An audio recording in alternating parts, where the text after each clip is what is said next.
Olá, eu sou o Padre Gilmar, da Arquidiocese de Belo Horizonte, e gravei esse curso de batismo para ajudar a todos aqueles que são catequistas de batismo, que fazem a preparação, e também para os pais e padrinhos que estão se preparando para batizar os seus filhos e afilhados. Então espero que gostem e espero que seja útil. A primeira pergunta que nós podemos nos fazer é por que a igreja deve batizar e por que cada um de nós que quer ser discípulo de Jesus Cristo deve buscar o batismo. E a resposta, entre muitos outros lugares, está também no finalzinho do Evangelho de São Mateus. Jesus ressuscitado aparece aos seus apóstolos lá na Galileia e diz: Toda autoridade me foi dada no céu e na terra. Ide, pois, e ensinai a todas as nações. Batizai-as em nome do Pai, e do Filho e do Espírito Santo. Ensinai-as a observar tudo o que vos prescrevi. Eis que estou convosco todos os dias, até o fim do mundo. O ensinai mostra que a pessoa que é batizada, ou quando o batismo ocorre com crianças, aqueles que se comprometem a educar as crianças na fé devem receber uma formação. Por isso, a necessidade de um curso de batismo. E o próprio Cristo, a resposta da pergunta por que nós devemos procurar o batismo e por que a igreja batiza, é porque Jesus assim disse para fazer. Foi ele quem disse para batizar em nome do Pai, do Filho e do Espírito Santo e ir por todas as nações da terra ensinando. A missão dos pais e padrinhos. Acontece às vezes de muitas crianças da catequese não saberem sequer o sinal da cruz, não saberem rezar a Ave Maria, não saberem o Pai Nosso. Então, uma das missões dos pais, e ajudando os pais, ou na falta dos pais, os padrinhos, é ensinar para as crianças as principais orações cristãs, ensinar a fazer o sinal da cruz, ensinar a oração do Senhor, que é o Pai Nosso, ensinar a Ave Maria, ensinar o símbolo dos apóstolos, que é o creio em Deus Pai. Tudo isso é parte da missão dos pais. É importante também que a criança comece a ter a sua vida de oração. A mãe ou o pai que, junto com a criança, reza antes de dormir, reza logo de manhã quando acorda, para que a criança possa ir se acostumando a ter uma vida com Deus, de amizade com Deus. A terceira coisa é o bom exemplo. Se nós podemos dizer que a palavra instrui, o exemplo arrasta. De nada adianta a mãe e o pai quererem que a criança seja uma boa pessoa, seja honesta, seja de Deus, se a criança não vê nem os pais e nem os padrinhos em oração, indo na missa, fazendo as coisas com honestidade. Se a criança só vê a mãe e o pai brigando, gritando, ela vai aprender que aquilo é o certo. Brigar, gritar, exigir de uma maneira não educada as suas coisas. Para ser um bom pai, uma boa mãe e bons padrinhos, é necessário que a pessoa seja, primeiro, bom discípulo de Jesus Cristo. Aí a criança vai aprender com os bons exemplos. A quarta coisa é a educação na fé. Hoje em dia, com o YouTube, com tantas ferramentas, internet na mão de todo mundo aí nos celulares, é tão fácil aprender mais sobre a nossa fé. Falta só interesse. A gente às vezes aprende tantas coisas, lê tantas coisas completamente inúteis na nossa vida, e isso aqui que vai ter valor para a nossa vida eterna, que é a educação na fé, fica descuidada. Então cabe a mãe e o pai, conforme a criança for crescendo, dar os primeiros passos na educação na fé. Os primeiros catequistas são os pais, e ajudando os pais, os padrinhos. A catequese da paróquia, quando a criança for se preparar para receber os outros sacramentos, são complemento dessa catequese. A catequese principal é dos pais. E como ninguém dá aquilo que antes não tem adquirido, os pais e os padrinhos também devem procurar conhecer mais profundamente a fé. Quem pode ser padrinho e madrinha? A Igreja, na sua sabedoria, sabendo como a sociedade e as famílias hoje estão passando por dificuldades, ela exige muito pouco dos pais, exatamente sabendo que pode contar com o padrinho e a madrinha para ajudar a criança a crescer na fé. Então os pais podem ser ateus, podem ser espíritas, podem ser islâmicos, podem ser do candomblé, podem ser evangélicos. Os pais, desde que eles autorizem, deem o seu consentimento para o batismo da criança, a condição deles não importa. Nesse caso, em que os pais não são católicos ou não vivem uma vida de fé, o padrinho e a madrinha é que são responsáveis por educar aquela criança na fé. Então, os pais, eles não precisam nem sequer ser batizados, basta que eles consintam que a criança seja batizada. Agora, o padrinho e a madrinha têm que ser batizados. É bom que sejam crismados, que tenham uma vida de fé. Não é bom escolher padrinho e madrinha simplesmente por afinidade.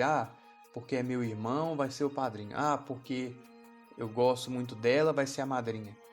Não. São pessoas que vão ter a responsabilidade diante de Deus de educar na fé. Deus irá cobrar cada padrinho e cada madrinha se eles têm cumprido a sua função. É por isso que a Igreja não permite padrinho e madrinha que não seja batizado. A Igreja não permite padrinho e madrinha que seja de outra religião. Mas é minha irmã, ela é evangélica. Não pode ser madrinha. Como que a pessoa vai educar a criança na fé católica se nem a pessoa tem a fé católica? Nesse ponto, a Igreja, muito sabiamente, é bem exigente em relação ao padrinho e em relação à madrinha. O batismo ele é um sacramento. Nós podemos dizer que sacramento é o sinal visível de uma graça invisível. Sacramentos são 7: batismo, confirmação ou crisma, eucaristia, penitência ou confissão, extrema-unção ou unção dos enfermos, porque pode ser dada a um idoso ou a uma pessoa que esteja já se preparando para a morte, ou pode ser dado simplesmente para um doente grave. O sacramento da ordem, que é quando o bispo ordena padres e diáconos e quando vários bispos sagram um bispo. E o sacramento do matrimônio. Com sinal visível de uma graça invisível, com essa expressão, nós podemos perceber, reparar, evidenciar que cada sacramento ele tem um sinal que nós vemos e que esconde um grande mistério que a gente não vê. O sinal visível do batismo, claramente, é a água.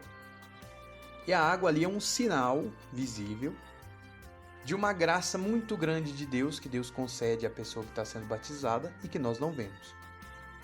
Da mesma forma, a Eucaristia, o principal sacramento, há um sinal visível, o que a gente vê é o pão e o vinho, mas que escondem a presença misteriosa e real, verdadeira, de Jesus Cristo. Assim todos os sacramentos. Em grego, aquilo que foi traduzido como sacramentum em latim é mysterium, ou seja, mistério. Conta-se que, certa vez, Santo Tomás de Aquino, um grande teólogo da Igreja, um grande santo, escreveu sobre a Eucaristia, e aí ele teve uma aparição de Jesus. Jesus apareceu para ele e ele perguntou: Senhor, eu escrevi bem sobre o seu sacramento da Eucaristia? E Jesus respondeu: na medida que vocês podem compreender essas coisas, sim. A gente nunca deve esquecer que por mais que a gente estude, por mais que a gente saiba, por mais que a gente leia, o sacramento é antes de tudo um mistério. A gente vai se deslumbrar lá no céu quando souber a grande riqueza, o imenso valor de cada sacramento. Enquanto nós estamos nessa vida, a gente pode só arranhar a casquinha desse mistério. A gente pode compreender com algumas comparações, com alguns sinais, mas plenamente só Deus compreende os seus sacramentos. E como Jesus diz lá no versículo que nós lemos logo no início, eis que estou convosco todos os dias até o fim do mundo, os sacramentos ele acompanham a vida cristã. Então, quando nascemos, nós podemos dizer que o nascimento na vida cristã é o batismo.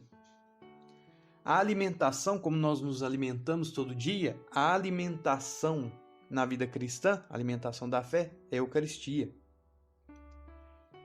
Como qualquer sociedade em todas as épocas, teve um momento em que o jovem toma consciência de que a partir dali ele é adulto, ele é responsável pelas suas ações plenamente. Essa passagem para a vida adulta é marcada na vida cristã pelo sacramento da crisma. Nós temos também os sacramentos da cura. Quando a gente cai em pecado, temos o sacramento da confissão.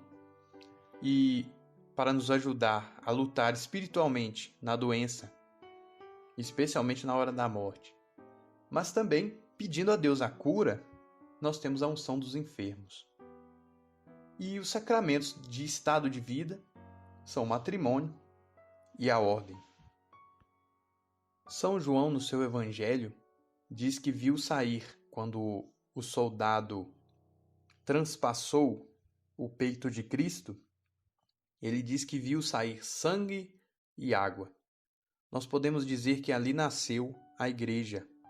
A partir dali, de Cristo, na cruz, jorra por toda a história os 7 sacramentos, já que todos os santos padres, os primeiros cristãos, interpretavam sangue e água como os 2 principais sacramentos, a Eucaristia, que é também sangue de Cristo, e a água do batismo. Pelos sacramentos, a cruz de Cristo renova toda a vida cristã. Toda a nossa vida ela é acompanhada e renovada, transformada pelos sacramentos que brotam da cruz de Cristo. Agora, por meio de alguns símbolos, de algumas comparações, vamos entender um pouco o que é o batismo.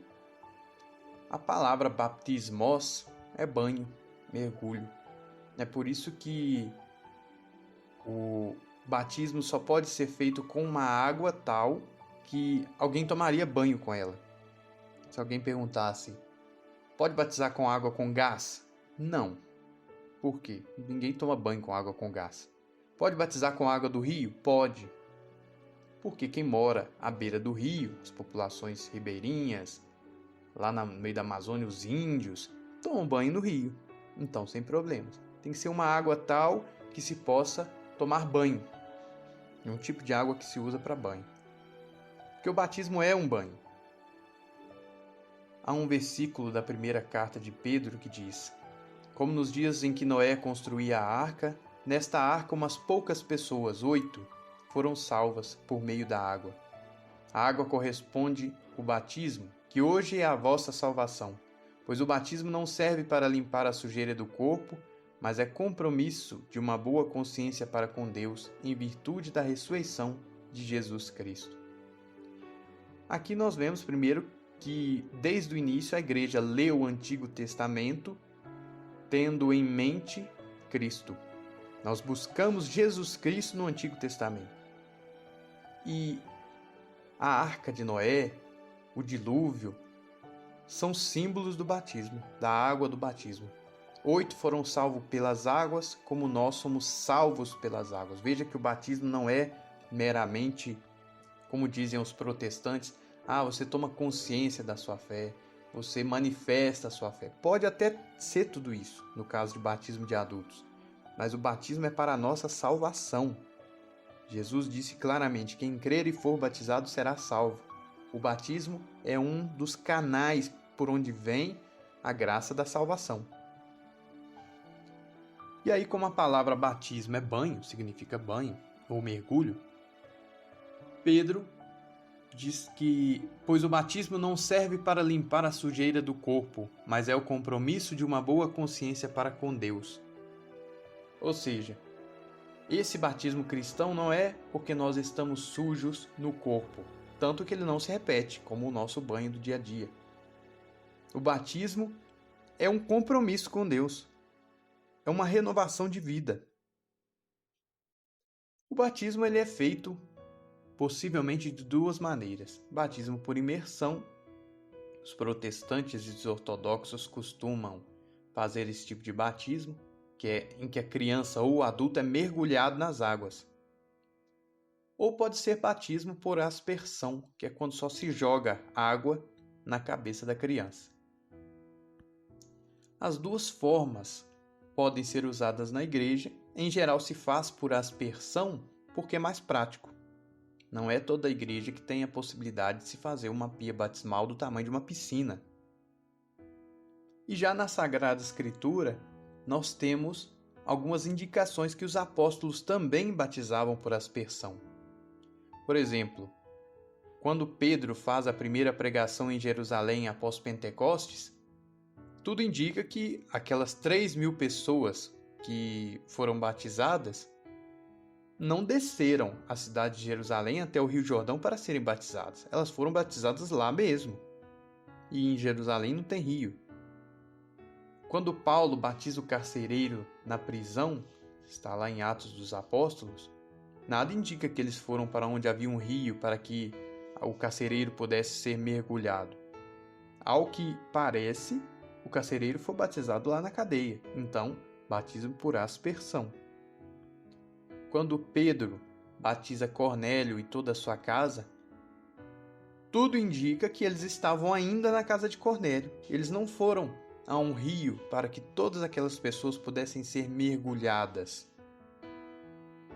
Então, as duas formas de batismo são aceitas pela igreja. A diferença entre o batismo católico e o batismo protestante é que nós católicos buscamos seguir à risca isso que diz a carta aos Efésios.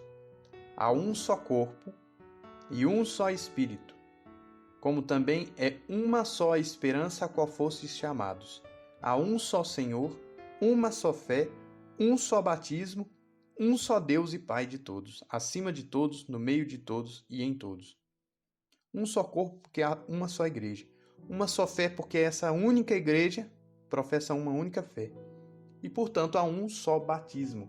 Não existe na Igreja Católica rebatizar. O batismo é uma marca que não sai. Se diz em teologia que é uma marca indelével. Ou, uma outra expressão que se usa é que imprime caráter. Isso por quê? Na época do Império Romano, alguns escravos eram marcados com a letra do nome do dono, ou por uma tatuagem, ou até cruelmente com fogo, um ferro quente. Então se imprimia um caractere, ou seja, se imprimia uma letra. Quando os padres da igreja, os primeiros cristãos, diziam que o batismo imprime caráter, é porque com o batismo é como se carimbasse na nossa alma Jesus Cristo. A partir do batismo, nós pertencemos a Ele. Nós podemos ser até infiéis ao nosso batismo. Alguém pode renegar o seu batismo. Alguém pode se tornar ateu. Alguém pode odiar a Deus. Mas Deus é fiel. Aquela marca deixada pelo sacramento do batismo não sai nunca. Isso explica por que a igreja reconhece o batismo de algumas igrejas protestantes. Se o batismo é feito com água, se é feito em nome do Pai, do Filho e do Espírito Santo, e tem minimamente a intenção de fazer aquilo que Jesus disse para fazer, mesmo que a pessoa não compreenda bem o que é o batismo, a igreja considera válida. Sendo assim, por exemplo, sem sombra de dúvidas batizam validamente as igrejas ortodoxas, a Igreja Veterocatólica Episcopal do Brasil, são os anglicanos, e os luteranos e os metodistas. Então, se um luterano, um metodista, se tornar católico, se converter, ele não precisa batizar de novo porque ele já é batizado. Outras denominações que batizam validamente quase sempre. Portanto, é necessário verificar como foi o rito do batismo, já que alguns pastores têm uma certa liberdade de ou não batizar ou de alterar o rito, então é necessário perguntar. Mas que, em geral, batizam validamente os presbiterianos, os batistas, congregacionalistas, os adventistas e a maior parte das igrejas pentecostais, Assembleia de Deus, a Congregação Cristã do Brasil, Igreja do Evangelho Quadrangular, Igreja Deus é Amor, Igreja O Brasil para Cristo e Exército da Salvação. Se uma pessoa dessas igrejas se converter à Igreja Católica, basta que o padre pergunte como foi o batismo daquela pessoa, se foi com água e em nome do Pai, do Filho e do Espírito Santo, o batismo é válido, não se batiza de novo. Agora, algumas igrejas é necessário, por prudência, aplicar o batismo, já que nós não sabemos se aquela pessoa é batizada, não é que batiza de novo. E aí o batismo sob condição é assim: eu te batizo se não for desbatizado, em nome do Pai, do Filho e do Espírito Santo. São essas igrejas que não batizam validamente, então é necessário batizar sob condição. A Igreja Pentecostal Unida do Brasil, as chamadas igrejas brasileiras, que são uma fraude, uma imitação da Igreja Católica, enganam muita gente que é, entre aspas, batizado na Igreja brasileira, na verdade está sem o batismo, porque foram enganadas por essa igreja que imita a Igreja Católica. E os Mormons, que são daquela Igreja Jesus Cristo dos Santos dos Últimos Dias.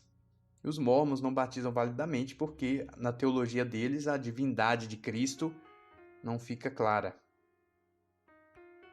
E que, com toda certeza, é necessário batizar-se pela primeira vez, porque o batismo conferido nesses lugares não é válido, é Testemunho de Jeová, Ciência Cristã e alguns cultos de outras religiões não cristãs, como, por exemplo, Umbanda.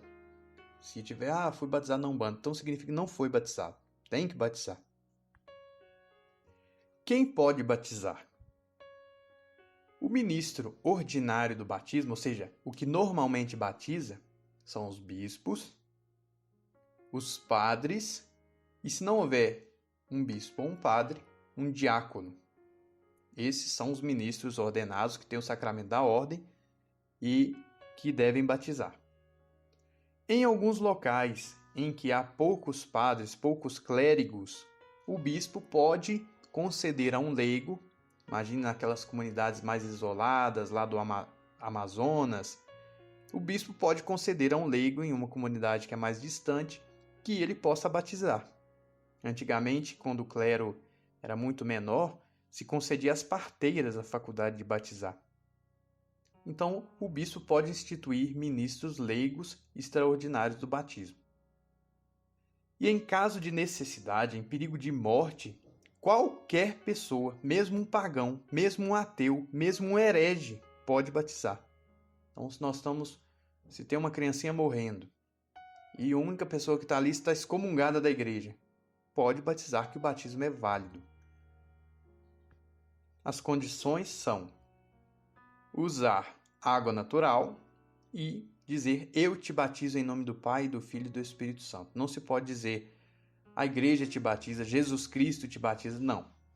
Eu te batizo em nome do Pai, do Filho e do Espírito Santo. Porque quando qualquer pessoa batiza, quem está batizando é Cristo. Os sacramentos, na teologia se diz que são ex opere operato. Significa que eles têm validade por si, porque quem faz cada sacramento é Jesus. Na missa, quando o padre diz, isto é o meu corpo, não é o corpo do padre, aquela hóstia, é o corpo de Jesus, é Jesus quem diz.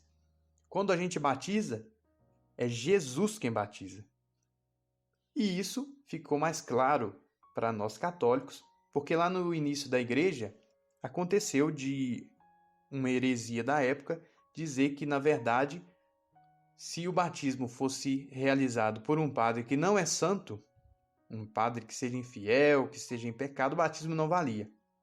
E aí Santo Agostinho, levantando-se contra essa heresia, dizia: se Judas batiza, é Cristo quem batiza. Se Pedro batiza, é Cristo quem batiza. Os sacramentos valem por si. A fidelidade de Jesus é que garante os sacramentos e não a santidade ou a fidelidade daquele que está batizando. Portanto, deve-se se empregar: eu te batizo, porque é Jesus quem batiza. Como o batismo e todos os sacramentos são mistérios, aqui vamos falar de uma série de símbolos usados nas Sagradas Escrituras para descrever o que é o batismo. Primeiro, São Paulo diz que pelo batismo nós morremos com Jesus. Imagina que Jesus está lá pregado na cruz e nós somos pregados junto com ele. Morremos junto com ele. Com ele nós renascemos. O batismo nós poderíamos dizer que é uma morte por afogamento. Morre ali um homem velho para renascer junto com Jesus um homem novo. Morre o velho Adão para se ressuscitar com o novo Adão que é Jesus. E aí diz São Paulo na carta aos Romanos: todos nós que fomos batizados em Cristo Jesus, fomos batizados na sua morte. Fomos sepultados com ele pelo batismo na morte, para que assim como Cristo ressuscitou dos mortos pela glória do Pai, também nós vivamos uma vida nova. Principalmente quando se batiza adultos, é necessário que ali, na pia batismal, seja o túmulo dos pecados. Que a pessoa morra para a vida antiga e ela renasça. Então, a pia batismal é também útero. É um local onde a pessoa é gestada, onde a pessoa nasce para uma vida nova. Um outro símbolo, uma outra comparação utilizada na Sagrada Escritura é que todos nós somos membros do corpo de Cristo. Isso diz São Paulo lá na primeira carta aos Coríntios, capítulo 12. Também a carta aos Colossenses e a carta aos Efésios.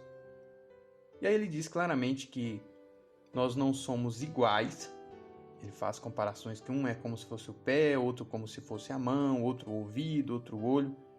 Mas todos nós somos membros de um único corpo. De fato, todos nós, diz São Paulo, judeus ou gregos, escravos ou livres, fomos batizados num só Espírito. Isso significa que dentro da igreja não importa a sua nacionalidade, não importa a cor da sua pele, não importa a sua condição social, não importa se você é pobre ou rico. Importa que todos nós pertencemos a Jesus Cristo. Isso é que é mais importante. Então, a igreja, nós temos a igualdade de condição enquanto batizados. Todos nós somos filhos de Deus, essa grandeza imensa que é ser filho de Deus, e todas as diferenças ficam pequenas. É por isso que no rito do batismo se renuncia ao pecado, já que nós temos que ressuscitar para uma vida nova, mas se renuncia a tudo que causa divisão. Porque ninguém entra no corpo de Cristo para dividir o corpo de Cristo.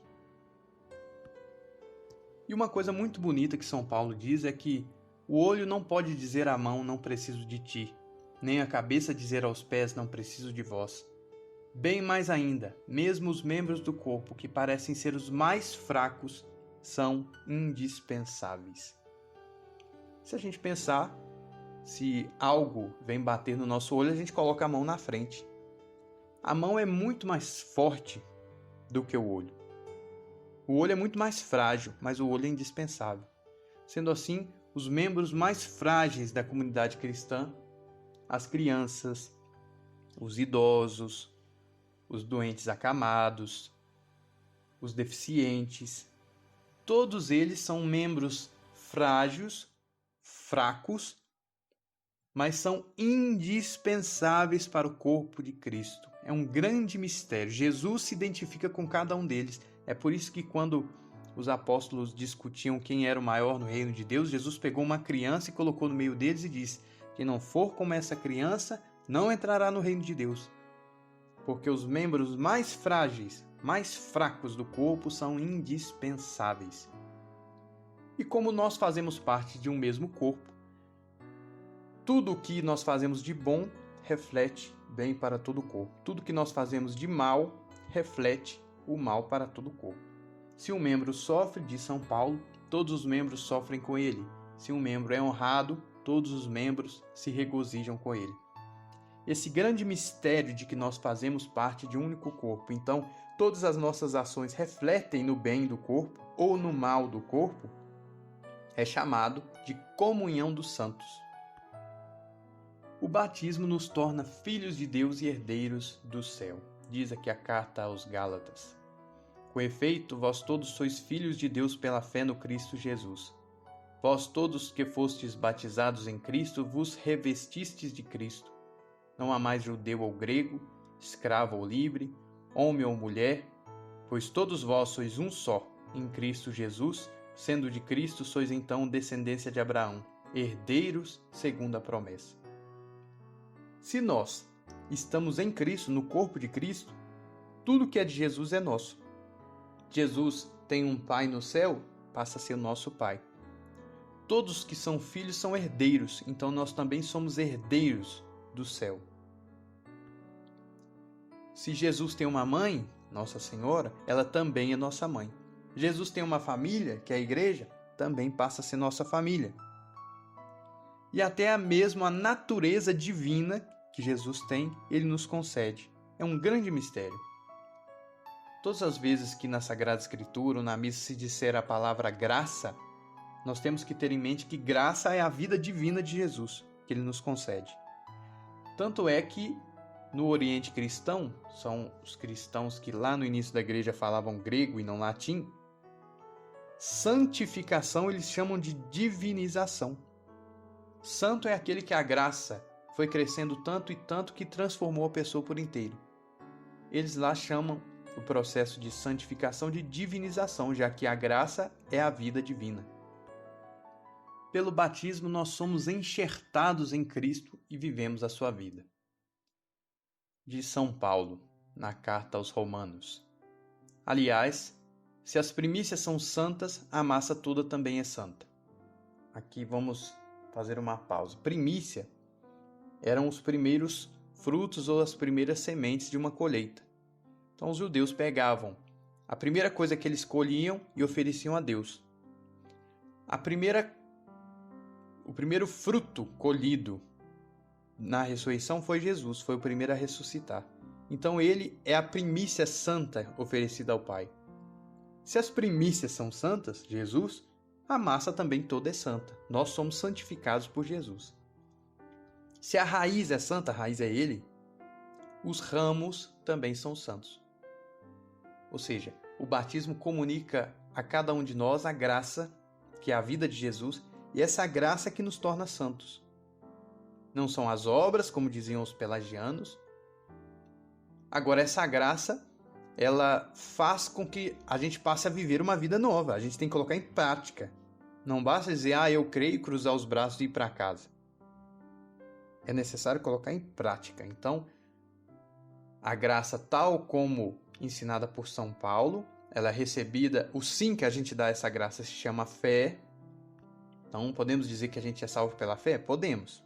A fé é o nosso sim à graça de Deus. Só que essa graça, ela produz. Se nós somos os ramos, nós temos que dar frutos. Não é que as obras não importam, os frutos não importam, como dizia Lutero. O ramo que não der fruto, diz o Evangelho, será cortado. As obras importam sim, porque se nós vivemos em Cristo, a gente tem que frutificar. Agora, o que nos transforma é a graça. São Paulo aqui na carta fala em relação aos judeus, que eram oliveira cultivada, e os pagãos, que foram chamados de oliveira silvestre. Mas a frase que eu gostaria de salientar é essa: te tornaste participante da raiz e da seiva da oliveira cultivada. E aí tem um desenho mostrando como é a técnica do enxerto, em que uma planta é enxertada na outra, é colada na outra, e a partir dali ela passa a viver da seiva daquela planta principal, da qual pertence a raiz. Nós somos enxertados em Cristo e passamos a viver a vida dele. E isso nós vemos na vida dos santos. Duas santas mártires que morreram pela fé do início do cristianismo, Santa Perpétua e Santa Felicidade, foram presas. Elas são lá do norte da África. e Santa Felicidade estava grávida. Como as mulheres grávidas não podiam ser condenadas à morte, então ela iria ver todos os seus amigos que estavam presos com ela morrerem por Cristo, e depois ela iria ter que enfrentar o martírio sozinha. Então, ela se reuniu com todos os cristãos que estavam presos e começaram a pedir a Deus, a rezar, para que o bebê nascesse, já que ela estava grávida. Então, ela entrou em trabalho de parto, ela estava com 8 meses, a gravidez aos 8 meses é muito difícil, e ela sofrendo muito, com dores horríveis, o carcereiro lá da prisão resolveu debochar dela. O carcereiro disse: agora se queixa pelas dores do parto, e quando chegarem das dores do martírio, o que fará? Aí ela respondeu para ele: agora sou fraca porque sofre a minha pobre natureza, mas quando chegar o martírio, a graça de Deus me acompanhará e será Cristo a sofrer em mim. Quando a gente diz que nós somos membros do corpo de Cristo, quando a gente diz que nós somos enxertados em Cristo, é uma verdade profundíssima. Os mártires que sofreram porque Jesus Cristo sofria neles. Eles participavam da vida de Cristo. É por isso que a gente entende aquela frase de São Paulo na carta aos Gálatas: vivo, mas não eu, é Cristo quem vive em mim. Porque a seiva da raiz, que é Jesus, corre em nós fomos enxertados nele. Só que qualquer um de nós poderia pensar: mas eu sou batizado e eu não percebo que Jesus Cristo vive em mim. Eu não vivo como os santos. Eu não sou como São Paulo, em que São Paulo fazia grandes milagres, grandes sinais, passava por tantas coisas e jamais desistia, porque Cristo vivia nele. Mas porque cada um de nós no batismo recebe a graça como uma semente. É assim que nós podemos entender aquela passagem do Evangelho que diz: o reino dos céus é como um grão de mostarda.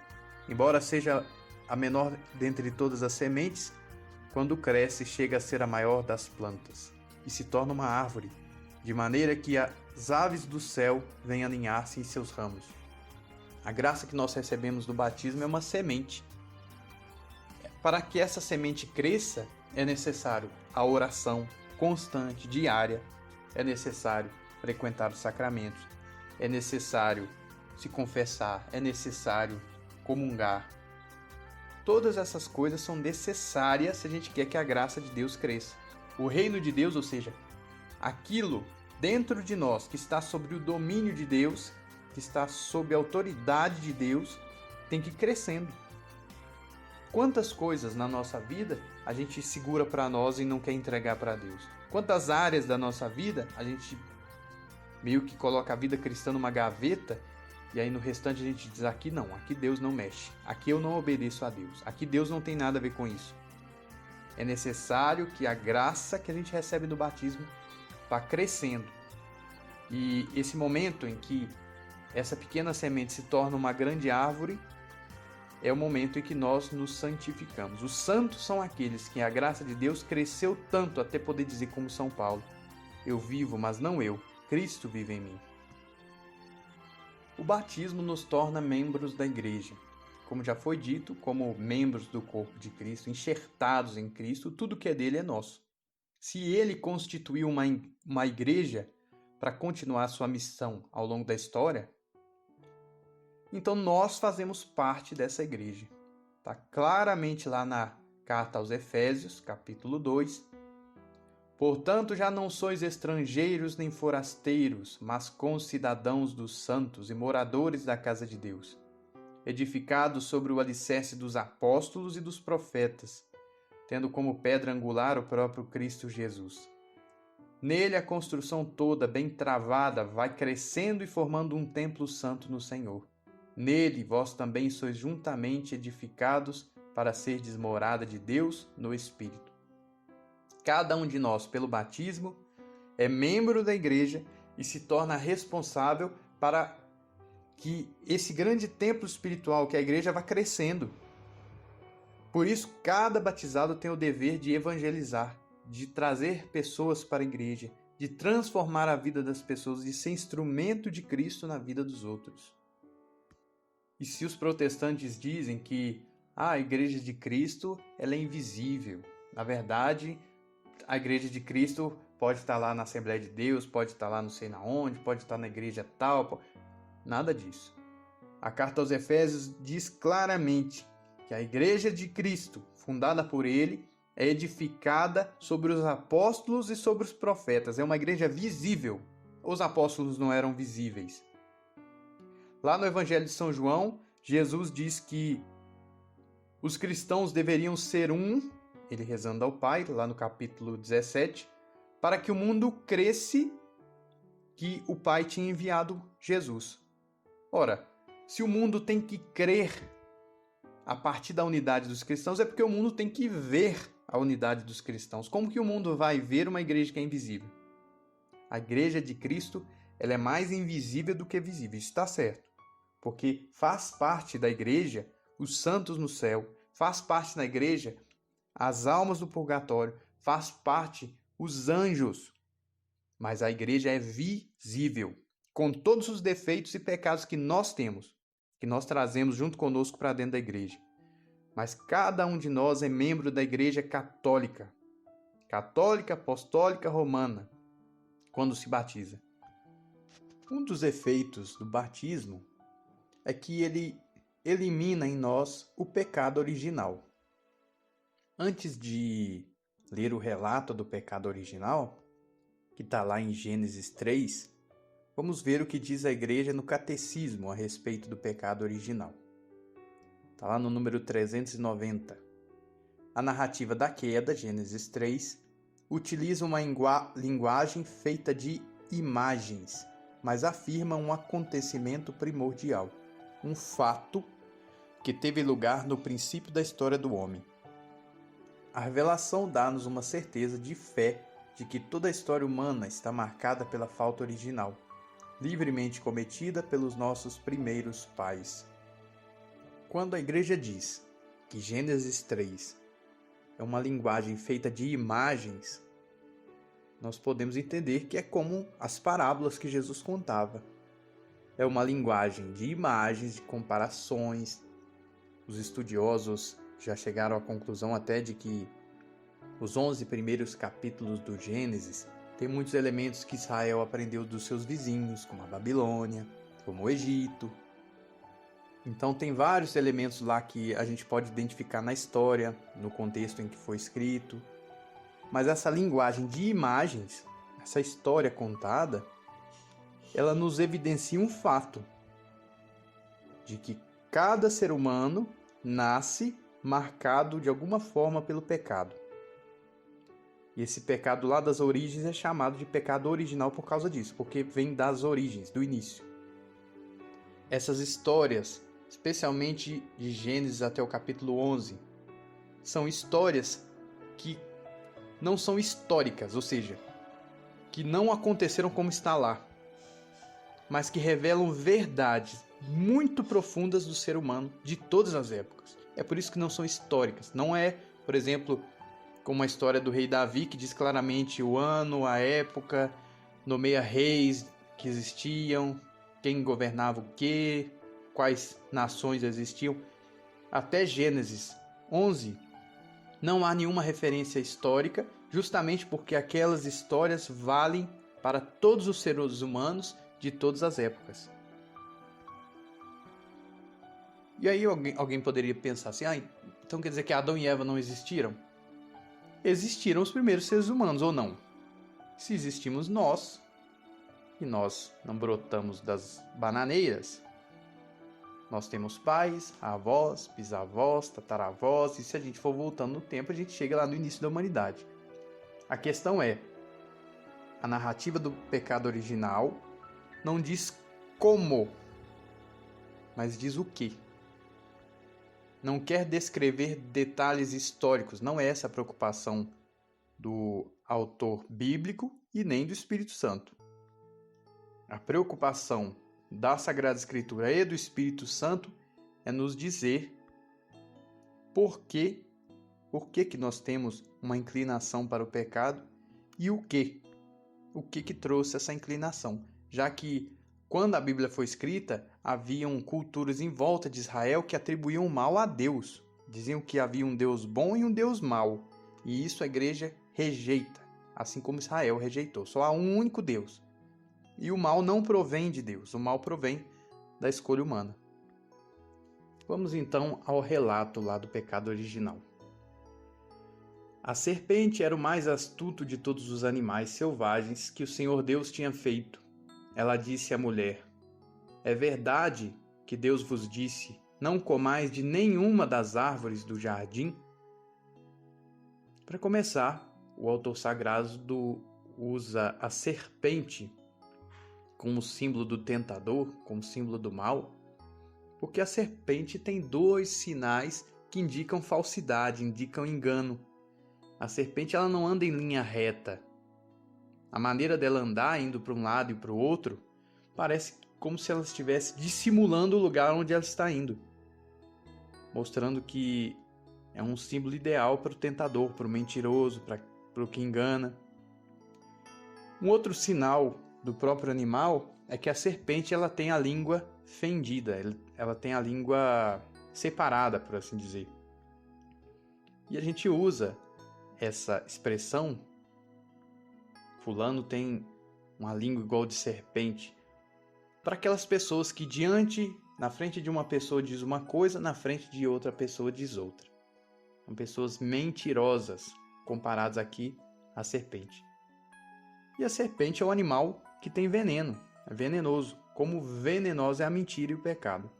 Então a serpente foi usada para representar o tentador por isso. E aí veja que a serpente ela diz à mulher: é verdade que Deus vos disse, não comais de nenhuma das árvores do jardim? A serpente ela exagera a proibição de Deus, que tinha dito para não comerem das duas árvores que ficavam no centro do jardim, para que Eva comece a desconfiar da bondade de Deus. Eis o início do pecado. Quando a gente passa a ver os mandamentos, passa a ver aquilo que Deus disse para não fazermos como uma injustiça, como se Deus estivesse tirando a nossa liberdade, como se Deus estivesse nos prejudicando. Quantas vezes isso que a serpente disse na história para Eva, o diabo também não nos diz para nós. É possível que nós, mesmo cristãos, mesmo pessoas de fé, vejamos a Deus como um estraga-prazeres, como se os mandamentos da lei de Deus não fossem para a nossa felicidade, mas fossem para deixar a vida mais difícil. Deus é como aquele sujeito que desliga o som quando a festa está no seu melhor momento. Às vezes a gente vê Deus dessa maneira. E foi essa visão de Deus que a serpente quis passar para Eva. A mulher respondeu à serpente: não podemos comer do fruto das árvores do jardim. A mulher respondeu à serpente: nós podemos comer do fruto das árvores do jardim. Mas do fruto da árvore que está no meio do jardim, Deus nos disse: não comais dele, nem sequer o toqueis, do contrário morrereis. Aqui nós vemos que Eva, ela quer defender Deus. Se a serpente disse: é verdade que Deus não deixou vocês comerem nenhuma das árvores? Eva diz: não, ele permitiu sim. Eva começa a dialogar com a tentação. Quando nós entramos em tentação, a primeira coisa que a gente deve fazer é rejeitar a tentação de imediato e não ficar discutindo com ela. Eva caiu porque começou a raciocinar, começou a dialogar com a tentação. Se o mal se apresenta a nós, a gente deve rejeitá-lo imediatamente. Porque nós, graças ao pecado original, temos essa inclinação para o mal, para o pecado. Mas a serpente respondeu à mulher: de modo algum morrereis. Veja que a serpente está dizendo que Deus é um mentiroso. De modo algum morrereis. Pelo contrário, Deus sabe que no dia em que comerdes da árvore, vossos olhos se abrirão e sereis como Deus, conhecedores do bem e do mal. O símbolo da árvore do bem e do mal é o símbolo de querer decidir o que é o bem e o mal. É querer conhecer o bem e o mal como Deus conhece o bem e o mal. todas as vezes em que a gente rejeita aquilo que Deus diz na Sagrada Escritura e através da igreja, e diz assim: não, isso não está certo, eu sei o que está certo. Isso que Deus diz que é pecado, não tem problema nenhum. Eu sei que não é pecado, que não é mal, que não há mal nenhum. É como se a gente quisesse tirar Deus do seu trono e sentar no lugar dele. O pecado original foi esse. Sereis como Deus, é querer ser como Deus. É o pecado de Lúcifer. Lúcifer era um anjo que foi jogado no inferno porque ele quis ser como Deus. Todas as vezes que a gente quer decidir o bem e o mal no lugar de Deus, que a gente não acolhe aquilo que Deus revelou, mas quer saber melhor o que é o bem e o mal no lugar de Deus, melhor do que Deus, a gente está cometendo o mesmo pecado. A mulher viu que seria bom comer da árvore, pois era atraente para os olhos e desejável para obter conhecimento. Colheu o fruto, comeu dele e o deu ao marido a seu lado, que também comeu. Aqui nós vemos claramente que Eva, até então, estava tão preocupada com as coisas boas, tão ocupada com todas as árvores do jardim, com todas as coisas maravilhosas que Deus fez, que ela não tinha sequer olhado para a árvore do bem e do mal. Aqui nós vemos mais uma vez que se o primeiro passo da tentação é a gente começar a discutir com a gente mesmo, devo ou não devo fazer? Como Eva começou a discutir com a serpente, o segundo passo é a gente começar a se imaginar fazendo o pecado. A mulher olhou para o fruto, viu que seria bom, viu que aquilo ali traria alguma vantagem para ela. Esse é o segundo passo da tentação e que ainda é válido para nós hoje. Por isso que essas histórias lá, especialmente esses 11 primeiros capítulos do Gênesis, têm verdades profundíssimas do ser humano. Como diz Jesus no Sermão da Montanha, o adultério ele começa com o primeiro olhar, quando olha-se desejando a esposa do próximo. Como Eva olhou desejando o fruto. Qualquer pecado começa aí. E aí, então Eva caiu em tentação. Comeu e deu ao seu marido. Porque os nossos pecados não nos prejudicam só a nós. Os nossos pecados prejudicam a todos que convivem conosco. Eva pecou e levou o seu marido a pecar. Quando a gente peca, o nosso mau exemplo conduz os outros a pecarem também. Então os olhos de ambos se abriram, e como reparassem que estavam nus, teceram para si tangas com folhas de figueira.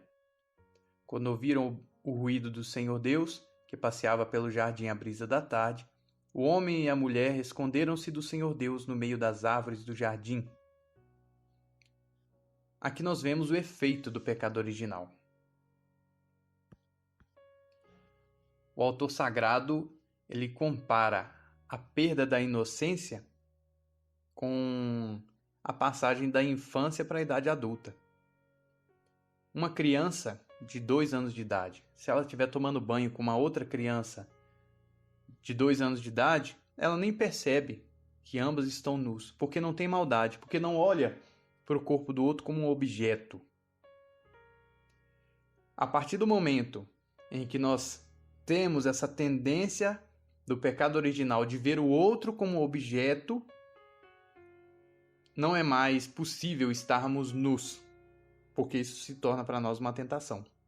É por isso que Adão e Eva, percebendo que estavam nus, porque já começaram a olhar um para o outro sem a inocência, teceram para si tangas com folhas de figueira. O segundo efeito do pecado original é que a gente passa a ver Deus como uma ameaça. Aquilo que a serpente disse para Eva lá no início, que Deus era um Deus mau, que tinha proibido eles de comerem de todas as árvores, para que Eva começasse a olhar para Deus com desconfiança, se torna verdade aqui. Deus, quando vai se encontrar com o homem e a mulher, eles se escondem. Deus passa a ser uma ameaça. Mas o Senhor Deus chamou o homem e perguntou: onde estás? Ele respondeu: ouvi teu ruído no jardim Fiquei com medo, porque estava nu e escondi-me. Deus perguntou: E quem te disse que estavas nu? Então comeste da árvore de cujo fruto te proibi comer? O homem respondeu: A mulher que me deste por companheira foi ela que me fez provar do fruto da árvore, e eu comi. Então o Senhor Deus perguntou à mulher: Por que fizeste isso? E a mulher respondeu: A serpente enganou-me e eu comi. Aqui, mais um efeito do pecado original. A dificuldade que nós temos de reconhecer os nossos erros, de reconhecer quando nós agimos mal. A coisa mais fácil que tem é a gente jogar a culpa nos outros. Deus perguntou a Adão: Por que você fez isso? Ele: Culpa da mulher. Perguntou à mulher: Por que você fez isso? A culpa é da serpente. É aquele ditado, né? Se a culpa é minha, eu ponho ela em quem eu quiser. É um dos efeitos do pecado original.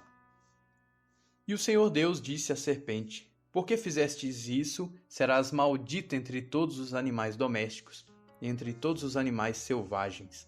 Rastejarás sobre teu ventre e comerás pó todos os dias da tua vida. Porém, inimizade entre ti e a mulher, entre a tua descendência e a dela. Esta te ferirá a cabeça e tu lhe ferirás o calcanhar. A mulher, ele disse: Multiplicarei os sofrimentos de tua gravidez. Entre dores darás à luz aos filhos. Teus desejos te arrastarão para o teu marido e ele te dominará. Ao homem ele disse: Porque ouviste a voz da tua mulher e comeste da árvore de cujo fruto te proibi comer, amaldiçoado serás o solo por tua causa. Com sofrimento tirarás dele o alimento todos os dias de tua vida. Ele produzirá para ti espinhos e ervas daninhas. E tu comerás das ervas do campo. Comerás o pão com o suor do teu rosto, até voltares ao solo, do qual foste tirado, porque tu és pó, e ao pó hás de voltar. O homem chamou a sua mulher Eva, porque ela se tornou a mãe de todos os viventes. E o Senhor Deus fez para o homem e sua mulher roupas de pele com as quais os vestiu. Aqui nós vemos que a consequência do pecado original. Quando a gente comete um pecado, o mundo se torna mais difícil. A nossa vida se torna mais difícil. Se na inocência original se poderia dizer que o homem e a mulher praticavam o bem com facilidade, hoje em dia é necessário esforço para praticar o bem. Há uma desordem na relação do homem com a terra, na relação do homem com o trabalho, na relação da mulher e do homem. Há uma relação de dominação, de os desejos que arrastam o ser humano. Deus tinha dito a Adão e Eva que se eles comessem do fruto, eles morreriam. Veja como Deus exerce aqui a virtude da clemência. Clemência é aplicar um castigo justo numa intensidade menor do que seria possível. O homem e a mulher, eles não morrem de uma vez. Não se extingue a humanidade por causa do pecado. Deus poderia ter feito isso. Mas ele dá uma segunda chance, por assim dizer. Eles morrerão um dia, mas Deus permite que a mulher e o homem tenham filhos, que eles vivam de certa forma nos seus filhos, e assim a humanidade continue. Deus, a partir do momento em que o homem e a mulher pecam, já planeja uma maneira de redimi-los. Veja a bondade de Deus. Tanto que ele disse para a serpente: Porém, inimizade entre ti e a mulher, entre a tua descendência e a dela. Esta te ferirá a cabeça e tu lhe ferirás o calcanhar. Lá no original hebraico, esta te ferirá a cabeça, o esta aqui é a descendência. Portanto, já está se prevendo a vinda de Jesus. A serpente feriu o calcanhar da humanidade, mas um dia a humanidade esmagará a cabeça da serpente. Qual humanidade? A humanidade de Cristo. E nós todos unidos a Ele, já que pelo batismo nós fazemos parte do corpo de Cristo. E aqui a explicação. Eva, que é chamada de mãe de todos os viventes, é porque a palavra em hebraico Eva significa isso, mãe dos viventes. E a palavra Adão é homem, simplesmente significa homem. Aí nós vemos mais um sinal de que esses relatos, lá do início do livro do Gênesis, são válidos para todos os seres humanos, do primeiro que existiu ao último. E aqui um esquema daquilo que é o plano original de Deus e como a humanidade está agora. O homem, no plano original da criação, o homem tem pleno controle do seu corpo e das suas emoções. Ou seja, ele sabe regrar os seus impulsos naturais e as suas emoções pela razão. Através da sua inteligência, conhece a vontade de Deus. Tem força de vontade suficiente para fazer sempre o bem. Não peca por fraqueza. E na sua liberdade, se submete a Deus e participa do seu reino. Isso era o plano de Deus. Isso se realizou plena e perfeitamente em Jesus Cristo e em Maria. Porque eles não tinham pecado original. E os efeitos do pecado original em nós. Nós não conseguimos chegar lá no início da humanidade para saber o como. Como foi isso? Como foi o início da humanidade? Porque é muito distante e não existia escrita e está a sei lá quantas centenas de milhares de anos de distância de nós. Mas nós conhecemos o pecado original pelos efeitos em nós. O homem fraqueja e perde o controle dos seus impulsos corporais e das suas emoções. É a coisa mais comum. Quantas vezes por impulso a gente não peca? A gente, como diz São Paulo, faz o mal que não quer ao invés do bem que quer. Quantas vezes a gente perde a paciência, ou se deixa levar pela tristeza, ou se deixa levar pelo medo. A gente não controla sempre as nossas emoções e o nosso corpo pela nossa razão. O homem tem dificuldade em conhecer a vontade de Deus. Basta a gente ver as religiões pagãs. Quase todas as religiões pagãs praticavam sacrifícios humanos. Os índios aqui no Brasil, quando chegaram os portugueses, praticavam canibalismo, comer carne humana, e achavam que isso era um bem. Veja a dificuldade do homem perceber o bem. Nossa maneira de conhecer também foi afetada. O homem tem a força de vontade enfraquecida e faz o mal que não quer ao invés do bem que quer. Às vezes a gente sabe que determinada coisa nos faz mal, mas a gente não consegue e fraqueja e cai. A gente sabe que determinada coisa é certa, mas a gente não dá conta. É a nossa vontade enfraquecida. E o homem vê Deus como uma ameaça e tem dificuldades em se submeter. É o que eu disse. Quantas vezes a gente não vê Deus como um estraga-prazeres? Sendo assim, a graça de Jesus Cristo, que Ele nos dá pelo batismo, vai nos restaurando. Não nos restaura de uma vez. Não é que a gente sai de pecador e dá um clique e a gente se torna santo. Mas vai nos restaurando. Conforme nós vamos crescendo na oração, na convivência com Deus, a nossa força de vontade vai ficando mais forte. E mais, a gente percebe claramente que aquela força de vontade não é nossa, que a gente não sabe como que ela cresceu, porque é Deus que fez ela crescer, é a graça. A gente vai passando a compreender melhor a vontade de Deus. É a graça. A gente vai controlando melhor as nossas emoções e os nossos instintos. Basta ver a vida dos santos. Um exemplo claríssimo disso é São Francisco de Sales. São Francisco de Sales era um homem muito, mas muito bravo, que tem aquele temperamento de quem briga por qualquer coisa. Tanto é que depois que ele morreu, se descobriu que embaixo da mesa dele havia marcas assim de unha, porque para não voar na garganta da pessoa, ele cravava as unhas embaixo da mesa assim, arrancava lasca, pedaço. Era um homem muito colérico, muito bravo. Mas pela graça de Deus, ele é conhecido como o santo da doçura. Ele conseguia controlar os seus impulsos corporais e as suas emoções, não porque ele fosse muito melhor que todos nós, mas porque a graça de Deus foi santificando, foi modificando. Nós sozinhos não damos conta de seguir os mandamentos. É o que diz São Paulo claramente na carta aos Romanos. A gente não dá conta. A lei é como se fosse um dedo apontado para nós, mostrando que a gente não dá conta. Mas nós não somos salvos pela lei, nós somos salvos pela graça. É Jesus Cristo que, pela sua força brotada da cruz, vai nos modificando, nos mudando, até que um dia, como santos, a gente possa dizer igual São Paulo: vivo, não eu, Cristo vive em mim. O pecado original é também revelado pelo Novo Testamento. Não é o Antigo Testamento quem nos revela, é o Novo Testamento iluminando o Antigo. Diz São Paulo na carta aos Romanos, capítulo 5, assim como por um só homem entrou o pecado no mundo e pelo pecado a morte, assim também a morte atingiu todos os homens, porque todos pecaram. Assim como pelo pecado de um só veio para todos os homens a condenação, assim também pela obra de justiça de um só virá para todos a justificação que dá a vida. A expressão pecado original é de Santo Agostinho, mas o fato que essa expressão designa está claramente no Novo Testamento.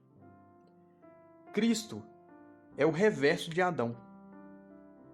Adão trouxe ao mundo a morte, Cristo trouxe ao mundo a vida.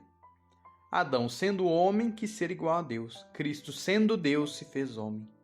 Adão, pela desobediência, perdeu a graça. Cristo, pela obediência, resgatou a graça de Deus para nós. De Adão adormecido no jardim, Deus tirou Eva. De Cristo, adormecido pela morte na cruz, Deus tirou a igreja e os sacramentos. Como eu disse, todos os sacramentos brotam da cruz de Cristo. E esse esforço de Deus de restaurar a humanidade inteira começa do particular e vai se alargando, vai se tornando mais geral. A aliança que ele fez com o primeiro casal foi rompida.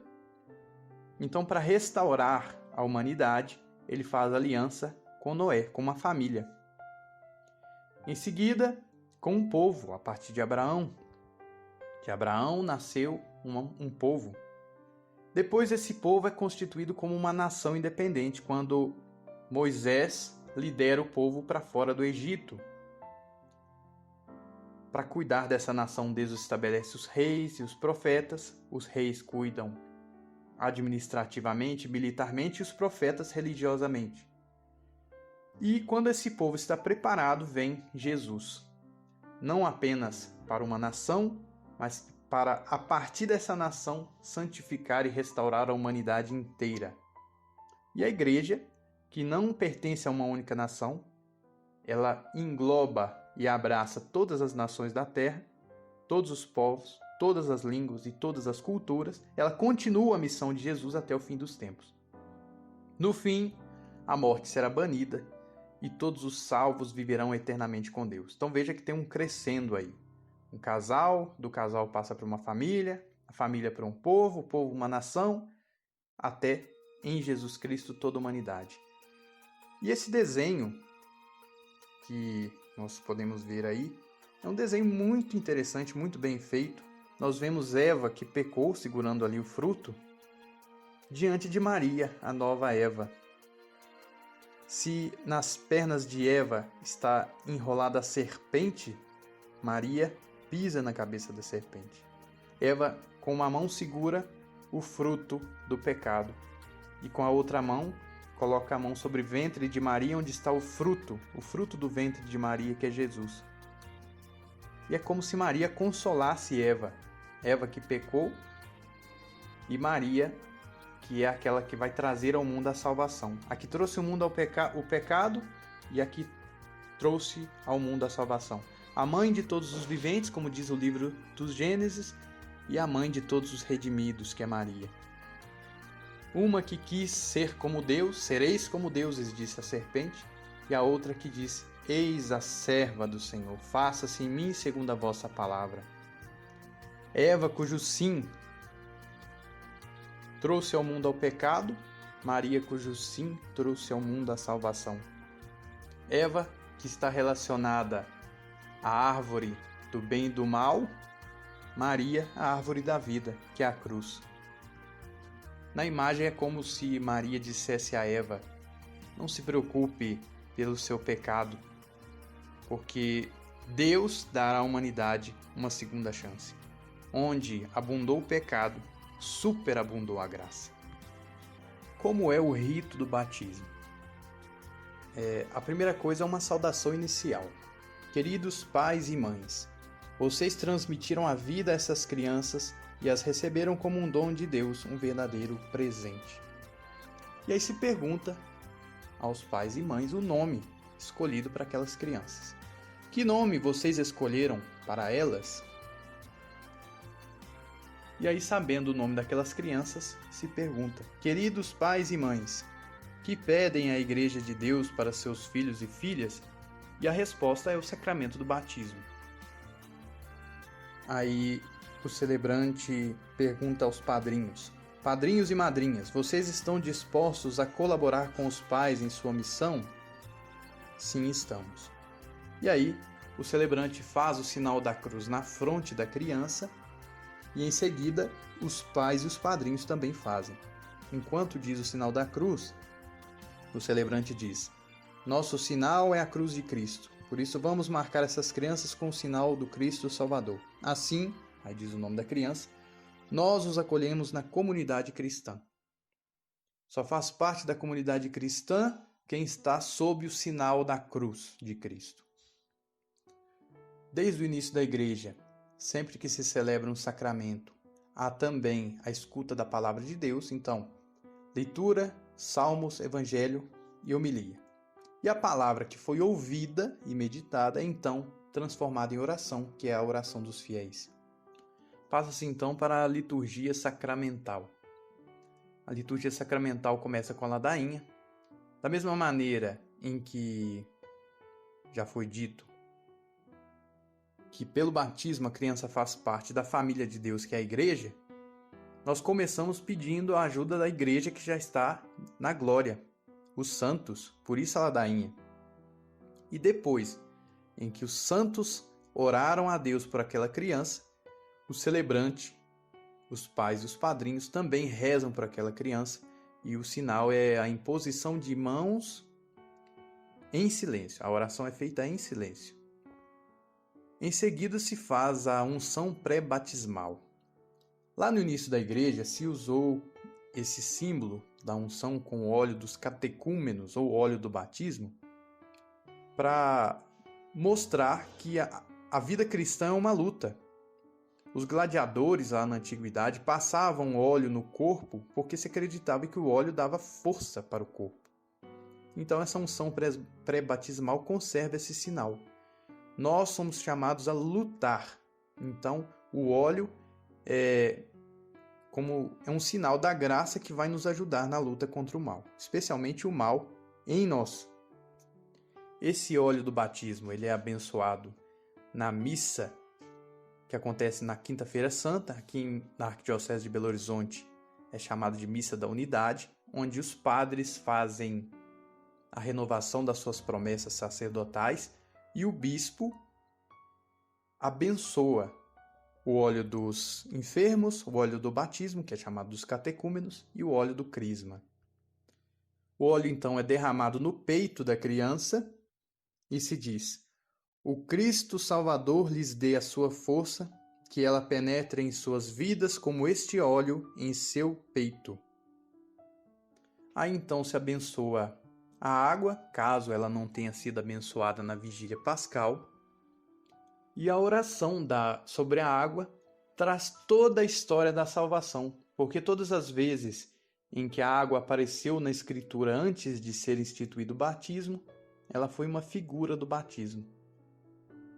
A bênção é a seguinte: Senhor nosso Deus, pelo vosso poder invisível realizais maravilhas nos vossos sacramentos. Ao longo dos tempos preparastes a água para manifestar a graça do batismo. Logo no princípio do mundo, vosso Espírito pairava sobre as águas, prefigurando o seu poder de santificar. Nas águas do dilúvio, deste-nos uma imagem do batismo, sacramento da vida nova, porque as águas significam ao mesmo tempo o fim do pecado e o princípio da santidade. Aos filhos de Abraão fizestes atravessar a pé enxuto o mar vermelho, para que esse povo liberto da escravidão fosse a imagem do povo santo dos batizados. O vosso Filho Jesus Cristo, ao ser batizado por João Batista nas águas do Jordão, recebeu a unção do Espírito Santo. Suspenso na cruz, do seu lado aberto fez brotar sangue e água. E depois de ressuscitado, ordenou aos seus discípulos: ide e ensinai todos os povos, e batizai-os em nome do Pai, e do Filho e do Espírito Santo. Olhai agora, Senhor, para a vossa igreja, e dignai-vos abrir para ela a fonte do batismo. Receba esta água pelo Espírito Santo a graça do vosso Filho unigênito, para que o homem, criado à vossa imagem no sacramento do batismo, seja purificado das velhas impurezas e ressuscite homem novo. Pela água e pelo Espírito Santo. Desça sobre esta água, Senhor, por vosso Filho, a virtude do Espírito Santo, para que todos, sepultados com Cristo na sua morte pelo batismo, com ele ressuscitem para a vida. Por nosso Senhor Jesus Cristo, vosso Filho, que é Deus convosco, na unidade do Espírito Santo. Amém. Durante a oração, aquele que está celebrando, diácono, bispo ou padre, toca na água ou mergulha o cílio pascal na água. Para ser batizado, quando o batismo é de criança, os pais e os padrinhos renunciam ao pecado, ao diabo e à divisão, e dizem crer em tudo aquilo que professa a Igreja Católica. O diálogo acontece da seguinte maneira: queridos pais e padrinhos, o amor de Deus vai infundir nessas crianças uma vida nova, nascida da água pelo poder do Espírito Santo. Se vocês estão dispostos a educá-las na fé, renovem agora suas promessas batismais. Para viver na liberdade dos filhos de Deus, vocês renunciam ao pecado? E a resposta é: renuncio. Para viver como irmãos, vocês renunciam a tudo que causa desunião? Renuncio. Para seguir Jesus Cristo, vocês renunciam ao demônio, autor e princípio do pecado? Renunciam. Vocês creem em Deus Pai Todo-Poderoso, Criador do céu e da terra? Creio. Vocês creem em Jesus Cristo, seu único Filho, nosso Senhor, que nasceu da Virgem Maria, padeceu e foi sepultado, ressuscitou dos mortos e subiu ao céu? Creio. Vocês creem no Espírito Santo, na Santa Igreja Católica, na comunhão dos santos, na remissão dos pecados, na ressurreição dos mortos e na vida eterna? Creio. Então, depois de renunciar ao que é mal e de crer em tudo que Deus revelou, mediante a sua igreja, significa que o batizando, aquele que está sendo batizado, está preparado para ser membro da igreja, membro do corpo de Cristo, ser da família de Deus. E aí o celebrante diz: esta é a nossa fé que da igreja recebemos e sinceramente professamos, razão de nossa alegria em Cristo nosso Senhor. Demos graças a Deus. E aí se pergunta aos pais e aos padrinhos: vocês querem que, aí se diz o nome da criança, seja batizado na fé da igreja que acabamos de professar? E aí, se eles disserem sim, é a hora em que o sacramento se realiza. Se diz o nome da criança: eu te batizo em nome do Pai e do Filho e do Espírito Santo. E aí o rito do batismo dá a opção de que a água utilizada para batizar, que foi abençoada, possa ser usada também como água benta. Se asperge água benta nas pessoas que estão lá na igreja acompanhando o batismo. E aí vem os ritos complementares. Se acabasse aqui, o batismo estava realizado. Esses ritos complementares são assim chamados porque eles são feitos depois que a criança já foi batizada e eles nos ajudam a compreender e também a dizer a Deus, a rezar, o que o batismo significa. Tem a unção com o óleo do crisma. Jesus, ele é sacerdote, profeta e rei. E a palavra Cristo significa ungido. Então Jesus, ele foi ungido. A unção é o Espírito Santo. Quem unge é o Pai. E Jesus é o ungido. Então nós participamos da missão de Jesus, sacerdote, profeta e rei. Sacerdote porque a gente oferece a Deus preces e louvores. É o sacerdócio batismal. Profetas, porque a gente tem que dar testemunho da verdade. Os profetas fizeram isso em Israel. E reis, porque o rei tem o dever de cuidar dos outros, daqueles que lhes são confiados, e de lutar contra o mal. Essa tríplice missão de Jesus passa a ser nossa, porque a gente foi enxertado em Jesus. A oração diz: queridas crianças, que o Espírito Santo as consagre com este óleo, para que participem da missão do Cristo, sacerdote, profeta e rei. Agora que vocês fazem parte do povo de Deus, sigam os passos de Jesus e permaneçam nele para sempre. A unção é feita na testa. A veste é um símbolo usado desde a igreja antiga, em que o batizado ficava por 8 dias com roupas brancas, já que São Paulo diz que vós, todos que fostes batizados em Cristo, vos revestistes de Cristo. É o sinal de uma vida nova, já que a nossa roupa revela certa identidade nossa. Se a gente vê alguém com uniforme de policial, a gente sabe que ele é policial. Se a gente vê uma pessoa com roupa de bombeiro, a gente sabe que é um bombeiro.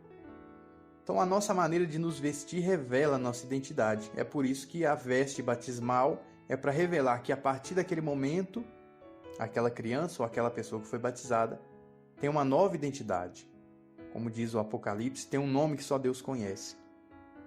A oração é a seguinte: queridas crianças, vocês nasceram de novo e se revestiram do Cristo. Por isso trazem a veste batismal.